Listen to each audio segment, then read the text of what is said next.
So, like I was saying, in autosomal recessive diseases, which is the most prevalent in India, it is about 25%.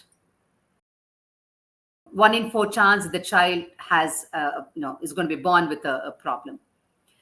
The challenge is not just that we now have a risk of 25%. The challenge is to identify, is this risk now 100%? I have one child with a problem. Can I make sure that I do not have another child with this problem or mine? Now, unfortunately, many of them come when the woman is already pregnant.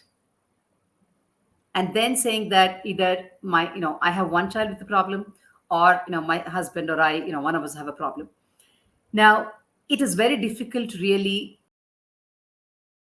help them at that stage when the woman has already come in pregnant, especially if she's in the 3rd or 4th month of pregnancy, simply because what is the ideal situation is to be able to understand what the mutation is running in the family, either before they have, one child is the ideal, or if they already have one child, come in before they are pregnant again.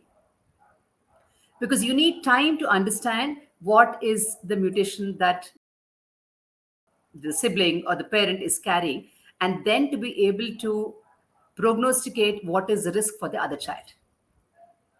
So today, if woman comes, if we already know the mutation, today within 12 weeks of pregnancy, we are able to test the fetus and understand whether there is a risk of the second child carrying the mutation. But this is provided we already have the mutation known.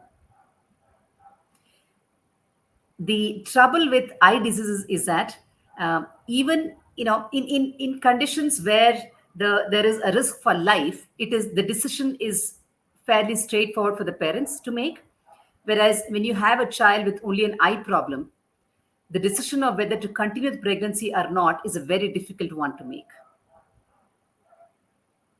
So it is ideal that they already know that what the mutation is. So what is done today, which is technically possible, is to actually have an IVF done, an in vitro fertilization, and identify the mutation in the embryo, and then only implant the embryos that are mutation free. I'm sure this is not something that's done very, very routinely across, but this is technically possible and is being done in centers in India.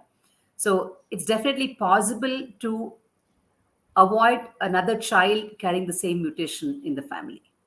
But that's provided we already have, mutation identified. So this is why I said that most of these families that come to me for advice are those that are either planning for a family, or they already have one child with the problem and they want to have another child who's unaffected.